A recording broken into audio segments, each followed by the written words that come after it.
Hello guys, स्वागत है आपका क्वेश्चन आवर एजुकेशन में। आज हम करने वाले हैं पॉलिटी के कुछ इंपॉर्टेंट क्वेश्चंस। पार्ट नंबर 15 है ये।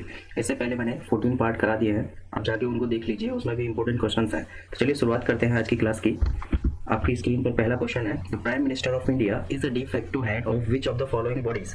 यहाँ पर स्टेटमेंट दे रखे हैं, 3 स्टेटमेंट है। पहला स्टेटमेंट है नीति आयोग, दूसरा स्टेटमेंट है नेशनल इंटीग्रेशन काउंसिल और तीसरा है यहाँ पर Indian board of wild life. जो प्राइम मिनिस्टर होते हैं भारत के प्रधानमंत्री निम्नलिखित में से किन निकायों में वस्तुतः मुख्य होते हैं। तो देखिए, वो नीति आयोग के भी होते हैं, नेशनल इंटीग्रेशन काउंसिल के भी होते हैं और Indian board of wild life के भी होते हैं। अब यहाँ पर हम एक एक करके बात करते हैं। नीति आयोग की अगर मैं बात करता हूँ तो नीति आयोग की सबसे पहले फुल फॉर्म पूछ ली जाती है। तो नीति आयोग की फुल फॉर्म होती है national institute for transforming India. ये भी इंपॉर्टेंट है, कभी ये क्वेश्चन पूछा गया है, ट्रांसफॉर्मिंग इंडिया। और इसको कभी स्टेब्लिश किया गया था? ये स्टेब्लिश की गई थी 2015 में, यानी कि जब प्लानिंग कमीशन को खत्म किया गया था यहाँ पर, उसकी जगह पर नीति आयोग को स्टार्ट किया गया था। 2014 में प्लानिंग कमीशन खत्म कर दी गई थी। चलिए, यहाँ पर दूसरा जो स्टेटमेंट है वो है नेशनल इंटीग्रेशन काउंसिल। तो देखिए, जो नेशनल इंटीग्रेशन काउंसिल होती है वो एक ग्रुप होती है, एक समिति होती है जिसमें कि सीनियर पॉलिटिशियंस बैठते हैं जो कि इंपॉर्टेंट जो प्रॉब्लम्स होती हैं उनको एड्रेस करते हैं। जैसे कि कम्युनलिज्म की कोई प्रॉब्लम है, कम्युनलिज्म की प्रॉब्लम को एड्रेस करते हैं। दूसरा यहाँ पर आ जाता है कास्टिज्म की प्रॉब्लम को एड्रेस करते हैं, और एक आ जाता है यहाँ पर रीजनलिज्म, इसकी प्रॉब्लम को एड्रेस करते हैं। यानी कि ये जो है एक ग्रुप होता है, सीनियर पॉलिटिशियंस का ही ग्रुप होता है, नेशनल इंटीग्रेशन काउंसिल। और इसके जो मुख्य होते हैं वो होते हैं प्रधानमंत्री, यानी कि जो भी प्राइम मिनिस्टर होंगे करंट में वो इसके मुख्य होंगे। तीसरा यहाँ पर दिया है Indian board of wildlife. देखिए, Indian board of wildlife setup किया गया था 1972 में। एक एक्ट आया था जिसका नाम है wild life protection act, wild life protection act of 1972, और उसके तहत इसको सेटअप किया गया था। और इसके जो मुख्य होते हैं वो भी प्राइम मिनिस्टर होते हैं। तो इसका ऑप्शन नंबर डी जो है वो करेक्ट हो जाएगा। चलिए, नेक्स्ट क्वेश्चन है question number 2, which among the following is या आर ऑल इंडिया सर्विसेज। बताइए, ऑल इंडिया सर्विसेज के बारे में यहाँ पर स्टेटमेंट दे रखे हैं। 3 स्टेटमेंट है। पहला है इंडियन एडमिनिस्ट्रेटिव सर्विस, जिसको कि हम IAS बोलते हैं। दूसरा यहाँ पर दे रखा है इंडियन पुलिस सर्विस, जिसको कि हम IPS बोलते हैं। तीसरा यहाँ पर दे रखा है इंडियन फॉरेस्ट सर्विस, जिसको कि हम IFS बोलते हैं।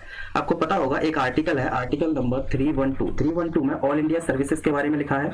हमारे इंडिया में सिर्फ और सिर्फ 3 ही सर्विसेज हैं, 3 ही ऑल इंडिया सर्विसेज हैं। कौन कौन सी हैं? IAS है, IPS है और एक IFS है। ठीक है, यहाँ पर जो ऑप्शन हो जाएगा इसका ऑप्शन नंबर डी जो है वो करेक्ट हो जाएगा। यानी कि ऑल इंडिया सर्विसेज, तीनों ऑल इंडिया सर्विसेज है और आर्टिकल नंबर 312 में लिखी हुई है। अगर चौथी ऑल इंडिया सर्विसेज अगर कोई बनाना चाहता है तो उसको जो पावर दी गई है वो सिर्फ और सिर्फ राज्यसभा को पावर दी गई है। अगर राज्यसभा चाहे तो एक और ऑल इंडिया सर्विसेज को जोड़ सकती है। 2/3 मेजोरिटी के साथ अगर प्रस्ताव पास हो जाता है राज्यसभा से तो एक और ऑल इंडिया सर्विस बन सकते हैं, यानी कि चौथी ऑल इंडिया सर्विस बन सकती है। फिलहाल इसका आंसर हो जाएगा ऑप्शन नंबर डी, यानी कि Indian administrative service, Indian police service और Indian forest service. Next question है question number 3, on 10 April 2017 the Lok Sabha pass the constitution 123rd constitution amendment bill 2017। The bill seeks to give a constitutional status to, option A is national human right commission, जिसको कि NHRC बोलते हैं। Option B is national commission on a backward class, and option C is national finance commission, and option D is national commission for women. तो देखिए, 10 April 2017 को लोकसभा में संविधान यानी कि 123वां संविधान संशोधक विधेयक पेश किया गया था, एक बिल पास किया गया था 2017 में। वो जो बिल था वो राष्ट्रीय पिछड़ा वर्ग आयोग यानी कि national commission on a backward classes के लिए था। देखिए, एक आर्टिकल जोड़ा गया था, आर्टिकल नंबर 342A जोड़ा गया था। इसमें आर्टिकल नंबर 342A जोड़ा गया था। इस अमेंडमेंट के तहत 123rd नंबर का अमेंडमेंट किया गया था और इसके तहत जोड़ा गया था। देखिए, अगर मैं लोकसभा की बात करता हूँ यहाँ पर, तो लोकसभा में जो इसको मंजूरी दी गई थी वो 360 लोगों ने मंजूरी दी गई थी। 360 लोगों के वोट पड़े थे इसके फेवर में। जो फेवर में वोट पड़े थे वो थे 360, और जो इसके अपोजिशन में वोट पड़े थे वो पड़े थे 2। ये इतना इंपॉर्टेंट नहीं है लेकिन एक जानकारी थी तो दे दी है। जो national commission on backward classes, इसी को 123rd कॉन्स्टिट्यूशन अमेंडमेंट करके एक आर्टिकल जोड़ा गया था, आर्टिकल नंबर 342A। यहाँ पर ये है क्लॉज ए, 342 क्लॉज ए जोड़ा गया था। चलिए, नेक्स्ट क्वेश्चन है question number 4, the movement objections resolution to guide the deliberation of the assembly was started by, option A is Jawaharlal Nehru, option B is Kiran Desai, and option C is Natwar Singh, and option D is KM Munshi. सभा के विचार विमर्श के लिए मार्गदर्शन करने के लिए उद्देश्य संकल्प, यहाँ पर है उद्देश्य संकल्प यानी कि ऑब्जेक्टिव रिजोल्यूशन, आंदोलन का प्रारंभ किसके द्वारा किया गया था? तो देखिए, इसका प्रारंभ किया गया था जवाहरलाल नेहरू जी के द्वारा। और ये भी क्वेश्चन पूछ लिया जाता है कब किया गया था, तो 3 दिसंबर 1946 को कंस्टिट्यूएंट असेंबली के अंदर। ठीक है, objective resolution was started by the Pandit Jawaharlal Nehru in the constituent assembly on 3 December of 1946। अगर मैं कंस्टिट्यूएंट असेंबली की बात करता हूं तो कंस्टिट्यूएंट असेंबली की जो पहली मीटिंग हुई थी वो हुई थी 9 दिसंबर 1946, जिसमें कि सच्चिदानंद सिन्हा, SN सिन्हा साहब को टेम्परेरी चेयरमैन बनाया गया था। इसके जस्ट 2 दिन बाद एक और मीटिंग हुई थी 11 दिसंबर 1946 को, जिसमें कि डॉक्टर राजेंद्र प्रसाद जी को परमानेंट चेयरमैन बनाया गया था। परमानेंट चेयरमैन 13 दिसंबर 1946 को प्रेमबल को मंजूरी दी गई थी। प्रेमबल लाया गया था कॉन्स्टिट्यूएंट असेंबली के अंदर, और प्रेमबल लाया किसके द्वारा गया था? उद्देश्य का पंडित जवाहरलाल नेहरू जी द्वारा लाई गई थी। चलिए नेक्स्ट क्वेश्चन है, question number 5। The look east policy in India was started by which of the following prime minister? Option A is Rajiv Gandhi, option B is Atal Bihari Vajpayee, and option C is PV Narasimha Rao, and option D is Manmohan Singh. Bharat में पूर्व की तरफ देखो नीति, यानी कि the look east policy, ये चालू की गई थी PV नरसिम्हा द्वारा, PV नरसिम्हा राव जी द्वारा चालू की गई थी, और ये की गई थी 1991 में। 1991 में एक और सिस्टम लाया गया था, LPG सिस्टम। क्या होता है LPG सिस्टम? L का मतलब होता है यहाँ पर लिबरलाइजेशन, P का मतलब होता है यहाँ पर प्राइवेटाइजेशन, और G का मतलब होता है यहाँ पर ग्लोबलाइजेशन, वैश्वीकरण जिसको कि बोलते हैं ग्लोबलाइजेशन। ग्लोबलाइजेशन यहाँ पर ये होता है प्राइवेटाइजेशन, और ये होता है लिबरलाइजेशन। इसका आंसर हो जाएगा PV नरसिम्हा द्वारा जो है ये नीति लाई गई थी, यानी कि पूर्व की तरफ देखो एक नीति लाई गई थी, 1991 में लाई गई थी। ये डेट इंपॉर्टेंट है, 1991। ये क्वेश्चन पूछ लिया जाता है एग्जाम के अंदर। तो नेक्स्ट क्वेश्चन है, question number 6। What is the minimum age to qualify for the Lok Sabha election? तो देखिए लोकसभा इलेक्शन के बारे में अगर मैं बात करता हूँ तो एक आर्टिकल पढ़ना पड़ता है हमको, article number 84 clause B. Article number 84 clause B में साफ साफ लिखा है कि कितनी मिनिमम एज होनी चाहिए लोकसभा के इलेक्शन लड़ने के लिए। तो जो उसमें लिखा है वो लिखा है 25 साल, यानी कि 25 साल जो है वो मिनिमम एज होनी चाहिए अगर आप लोकसभा का इलेक्शन लड़ते हैं। देखिए यहाँ पर 30 ऑप्शन भी दिया है, जो 30 होती है वो होती है राज्यसभा के लिए। अगर आपको राज्यसभा का मेंबर बनना है तो आपको 30 साल की उम्र कंप्लीट होनी चाहिए। मिनिमम एज की यहाँ पर बात की गई है, मैक्सिमम एज की कोई यहाँ पर कॉन्स्टिट्यूशन के अंदर बात नहीं की गई है। मैक्सिमम एज के लिए यहाँ पर नो लिमिट हो जाती है, चाहे वो कितने भी साल के व्यक्ति हो वो भी इलेक्शन लड़ ही सकते हैं। यहाँ पर 21 साल भी दिया हुआ है, तो 21 साल की अगर मैं बात करता हूँ तो अगर आपको पंचायती राज सिस्टम या फिर म्युनिसिपैलिटीज का मेंबर बनना है तो आपकी 21 साल की उम्र पूरी हो जानी चाहिए। यहाँ पर इसका आंसर हो जाएगा ऑप्शन नंबर ए जो है वो करेक्ट है। लोकसभा के लिए जो मिनिमम एज होती है वो होती है 25 ईयर्स। चलिए नेक्स्ट क्वेश्चन है, question number 7। How many seats are reserved for the representative of scheduled castes and scheduled tribes in the Lok Sabha? Lok Sabha में कितनी सीटें जो है वो अनुसूचित जाति और अनुसूचित जनजाति के लिए रिजर्व्ड है, यानी कि आरक्षित है? इस क्वेश्चन का आंसर बताइए क्या होगा। देखिए अगर मैं लोकसभा की बात करता हूं तो आपको पता होगा कि लोकसभा की जो सीट्स हैं वो कितनी है। टोटल सीट्स की अगर मैं बात करता हूं यहाँ पर तो टोटल है 552। अगर मैं इसमें से बात करता हूँ प्रेजेंट टाइम पर कितनी है, तो प्रेजेंट टाइम पर है हमारे यहाँ पर 545। अगर मैं इसमें से इलेक्टेड की बात करता हूँ, क्योंकि इसमें से कुछ इलेक्टेड होते हैं और कुछ नॉमिनेटेड होते हैं, तो इलेक्टेड होंगे इसमें 543, और नॉमिनेटेड की अगर मैं बात करता हूँ जो मनोनीत किए जाते हैं, जो कि राष्ट्रपति द्वारा मनोनीत किए जाते हैं डिफरेंट क्षेत्र से, एंग्लो इंडियन जो होते हैं वो होते हैं इसमें दो लोगों को मनोनीत किया जाता है राष्ट्रपति द्वारा। इलेक्टेड जो मेंबर्स होते हैं वो 543 है। टोटल नंबर ऑफ मेंबर्स अगर पूछा जाता है तो 552 है। अगर प्रेजेंट टाइम पर पूछेगा तो 545 है।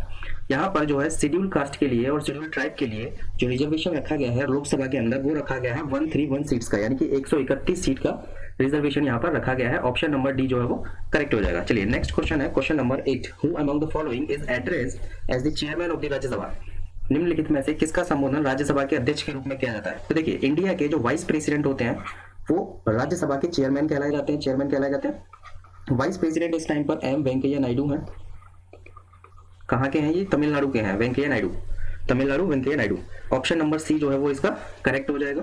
राज्यसभा के जो एक इसमें होते हैं वाइस चेयरमैन भी होते हैं जो कि राज्यसभा के ही मेंबर्स होते हैं।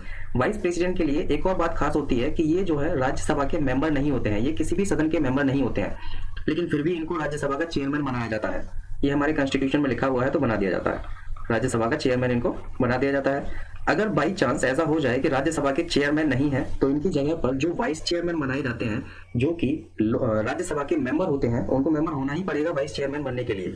तो वो जो है चेयरमैन की जगह पर काम करते हैं, डे टू डे जो भी प्रोसेस होता है वो वाइस चेयरमैन करते हैं। अगर चेयरमैन जो है वो प्रेजेंट नहीं है, यानी कि राज्यसभा के अगर अध्यक्ष प्रेजेंट नहीं है तो उनकी जगह पर वाइस चेयरमैन काम करते हैं। यहाँ पर हमसे सिर्फ और सिर्फ चेयरमैन के बारे में पूछा गया था। जो इंडिया के वाइस प्रेसिडेंट होते हैं वही चेयरमैन होते हैं राज्यसभा के। चलिए नेक्स्ट क्वेश्चन है, question number 9। By cameral legislature means, यानी कि द्विसदनीय विधायिका का क्या अर्थ होता है? देखो हमारे यहाँ पर जो पार्लियामेंट्री सिस्टम है वो कुछ इस तरीके से है कि पार्लियामेंट में हमारे यहाँ पर एक प्रेसिडेंट होते हैं और इसमें एक होती है लोकसभा और एक इसमें होती है राज्यसभा। दो चीज होती है, एक राज्यसभा भी होती है इसमें और एक लोकसभा होती है। अगर मैं लोकसभा की बात करता हूँ जिसको कि लोअर हाउस भी बोला जाता है, लोअर हाउस भी बोला जाता है, और राज्यसभा को अपर हाउस भी बोला जाता है। हमें यहाँ पर जो ऑप्शन दिए हैं, ऑप्शन नंबर बी अगर देखे हैं तो उसमें लोअर हाउस और अपर हाउस यानी कि चैम्बर लिख दिया है, चैम्बर भी बोल दिया जाता है, यानी कि सदन बोला जाता है, निचला सदन और उपला सदन। जो बाई कैमरल लेजिस्लेचर का मतलब है कि हमारे यहाँ पर दो सदनीय व्यवस्था की गई है, यानी कि दो सदन होंगे, एक लोकसभा का सदन होगा और एक राज्यसभा का सदन होगा। लोकसभा में आपको पता होगा कि जो सांसद होते हैं वो बैठते हैं, आपको पता होगा। राज्यसभा में अगर मैं बात करता हूं तो राज्यसभा के जो मेंबर्स होते हैं वो स्टेट्स के रिप्रेजेंटेटिव होते हैं, स्टेट्स रिप्रेजेंटेटिव इनको कहा जाता है। सांसद का चुनाव डायरेक्टली होता है और इनका जो चुनाव होता है, जो स्टेट्स रिप्रेजेंटेटिव कहे जाते हैं, इनका इनडायरेक्ट चुनाव होता है, यानी कि जो विधायक चुने जाते हैं स्टेट्स के, वो इन लोगों को वोट करते हैं।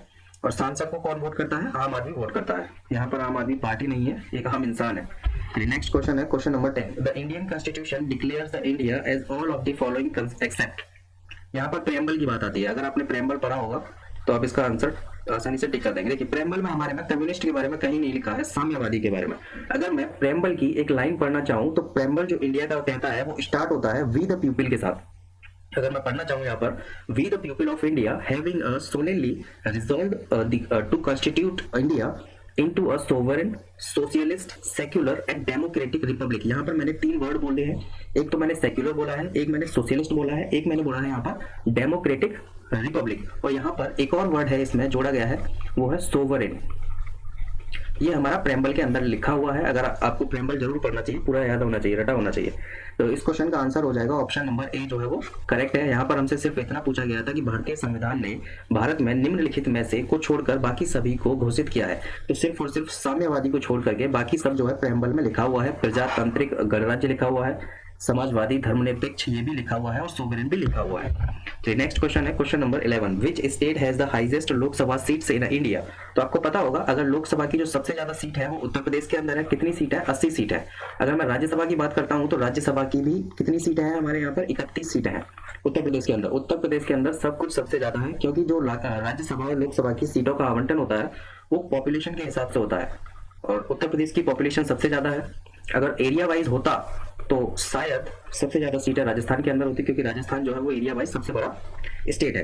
चलिए नेक्स्ट क्वेश्चन है question number 12। What is the maximum number of the members of the Rajya Sabha. देखिए राज्यसभा के अंदर मैक्सिमम मेंबर जो होते हैं वो होते हैं 250। तो आपको पता होगा प्रेजेंट टाइम पर हमारे यहाँ पर कितने मेंबर्स हैं? 245 प्रेजेंट टाइम पर है। ये मैंने आपको बताया है टोटल मेंबर्स, तो इसका आंसर हो जाएगा 250। अगर मैं प्रेजेंट की बात करता हूं तो प्रेजेंट टाइम पर 245 मेंबर्स हैं। इसमें से आप 12 लोगों को घटा दीजिए तो बचेंगे कितने? 233 मेंबर्स जो है वो इलेक्टेड हैं, और जो 12 हैं वो है नॉमिनेटेड, जिनको कि राष्ट्रपति द्वारा यानी कि प्रेसिडेंट द्वारा नॉमिनेट किया जाता है। और ये किस फील्ड से होते हैं? ये अलग अलग फील्ड से होते हैं। प्रेसिडेंट इनको क्या करते हैं? नॉमिनेट करते हैं, और ये अलग अलग फील्ड से होते हैं। कोई आर्ट के फील्ड से होता है, कोई स्पोर्ट के फील्ड से होता है, कोई एजुकेशन के फील्ड से होता है, या फिर कोई लिटरेचर, यानी कि अलग अलग फील्ड से इनको 12 लोगों को मनोनीत किया जाता है। हालांकि अब ये प्रोविजन हटा दिया गया है। नेक्स्ट क्वेश्चन है क्वेश्चन नंबर 13। पंचायती राज सिस्टम, जिसको कि शॉर्ट फॉर्म में पीआरएस भी बोला जाता है। Panchayati Raj system has an intermediate tier known as. देखिए पंचायती राज सिस्टम में 3 स्तरीय चुनाव होते हैं। आपको पता होगा 3 स्तरीय कौन कौन से होते हैं? वो एक होता है इसमें विलेज पंचायत, जिसको कि ग्राम पंचायत भी बोला जाता है। बीच वाला जो होता है इसमें होता है पंचायत समिति, जिसको कि ब्लॉक लेवल का चुनाव बोला जाता है, पंचायत समिति, और इसी को दूसरे वर्ड में बोल दिया जाता है ब्लॉक लेवल। तीसरे नंबर जो होता है वो होता है जिला परिषद का, जिला परिषद। यहाँ पर हमसे पूछा गया है कि बीच वाला जो स्तर होता है वो कौन सा है, तो वो होता है पंचायत समिति का। ऑप्शन नंबर डी जो है वो करेक्ट हो जाएगा। अगर मैं पीआरएस सिस्टम की बात करता हूँ तो 73rd नंबर का कॉन्स्टिट्यूशन अमेंडमेंट करके इनको जोड़ा गया था। चलिए नेक्स्ट क्वेश्चन है question number 14। Article number 173 of the Indian constitution, the qualification for a membership of the state legislature deals with the. यहाँ पर हमसे सिर्फ इतना पूछा गया है कि ये किसके साथ डील करता है। तो आर्टिकल नंबर जो है 173 जो है वो क्वालिफिकेशन बताता है। किसकी क्वालिफिकेशन बताता है? जो स्टेट की जो लेजिस्लेचर होती है उसकी क्वालिफिकेशंस के लिए डील करता है। तो इसमें हो जाएगा स्टेट, यानी कि स्टेट गवर्नमेंट के लिए काम करता है। यानी कि 14 का जो आंसर हो जाएगा वो हो जाएगा ऑप्शन नंबर बी जो है वो करेक्ट है। चलिए नेक्स्ट क्वेश्चन है question number 15। Which amendment of the constitution lowered the voting age from the 21 years to 18 years. संविधान के किस संशोधन द्वारा मतदान की जो आयु थी वो 21 साल से घटा करके 18 साल कर दी गई थी? ऐसा हुआ था 61st नंबर का कॉन्स्टिट्यूशन अमेंडमेंट किया गया था, और ये कब किया गया था? ये किया गया था 1989 के अंदर।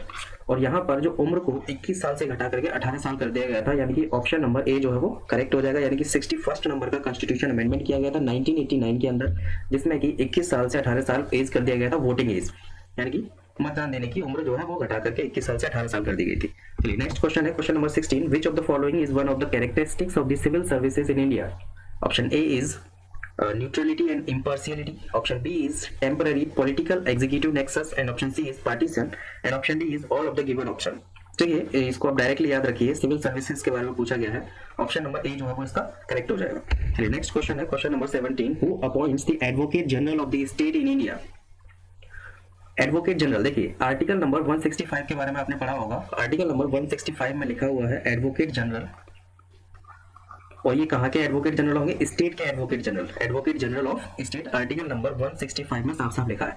ये जो होते हैं ये हाईएस्ट लॉ ऑफिसर होते हैं, यानी कि जो विधि के अधिकारी होते हैं हाईएस्ट लॉ ऑफिसर होते हैं। कहाँ के हाईएस्ट लॉ ऑफिसर होंगे? ये होते हैं स्टेट के हाईएस्ट लॉ ऑफिसर। इन यहाँ पर हमसे जो पूछा गया है वो पूछा गया है अपॉइंटमेंट के बारे में, यानी कि इनका अपॉइंटमेंट कौन करता है? तो जो इनका अपॉइंटमेंट करते हैं गवर्नर जो होते हैं स्टेट के, वो इनका अपॉइंटमेंट करते हैं। अगर मैं गवर्नर की बात करता हूँ तो अभी इस टाइम पर आनंदीबेन पटेल जो है वो यूपी की गवर्नर है, और गवर्नर का जो प्रोविजन लिया गया है वो कनाडा के कॉन्स्टिट्यूशन से लिया गया है, यानी कि हर एक स्टेट में गवर्नर हुआ करेंगे जिनका की अपॉइंटमेंट प्रेसिडेंट द्वारा किया जाएगा प्रधानमंत्री की सलाह पर। तो नेक्स्ट क्वेश्चन है question number 18, the quorum to constitute a sitting of the Lok Sabha is of the total number of the members of the house under the article 100 clause 3 of the constitution of India। देखिए एक article है, article number 100 clause 3, 100 clause 3 में लिखा हुआ है quorum के बारे में। अगर लोकसभा के सदन में 1/10 मेंबर यानी कि टोटल का 1/10 मेंबर्स प्रेजेंट नहीं होते हैं तो उस टाइम पर सदन की कार्यवाही नहीं की जाती है, और उसके लिए एक वर्ड का इस्तेमाल किया जाता है जिसको कि हम कहते हैं कोरम। द कोरम हो जाता है, यानी कि कितने मेंबर होने चाहिए? तो 1/10 मेंबर होने ही चाहिए, तभी सदन की कार्यवाही आगे बढ़ेगी, अदरवाइज कोरम हो जाता है। ये लिखा हुआ है आर्टिकल नंबर 100 क्लॉज 3 में। 1/10 का मतलब यार सपोज करो कि आपके सदन के अंदर 100 मेंबर है और उनका 100 का 1/10 अगर मैं देखूं तो 10 मेंबर, यानी कि सदन की कार्यवाही के लिए 10 मेंबर प्रेजेंट होना जरूरी है। अगर 10 मेंबर प्रेजेंट नहीं होंगे तो आपका कोरम हो जाएगा। ये मैंने सिर्फ समझाने के लिए बताया, यानी कि लोकसभा में वैसे तो 552 की सीट्स हैं, हमारे पास 545 है, जिसमें कि 2 नॉमिनेटेड हैं, और इसके बाद बचे कितने? 543 जो कि इलेक्ट होकर आते हैं स्टेट्स के अंदर से। चलिए नेक्स्ट क्वेश्चन है question number 19, the first session of the first Lok Sabha commenced on? Option A is 26 January 1950, option B is 15 August of 1947, option C is 15 August of 1951, and option D is 13 May of 1952। तो देखिए इस question का answer हो जाएगा 13 May of 1952। एक और date इससे पहले याद रखिए, अगर इलेक्शन के बारे में पूछता है तो 17 अप्रैल 1952 यहाँ पर पहले इलेक्शन हुए थे 17 अप्रैल 1952 को, और जो पहली लोकसभा का सेशन बैठा था वो बैठा था 13 मई 1952 में।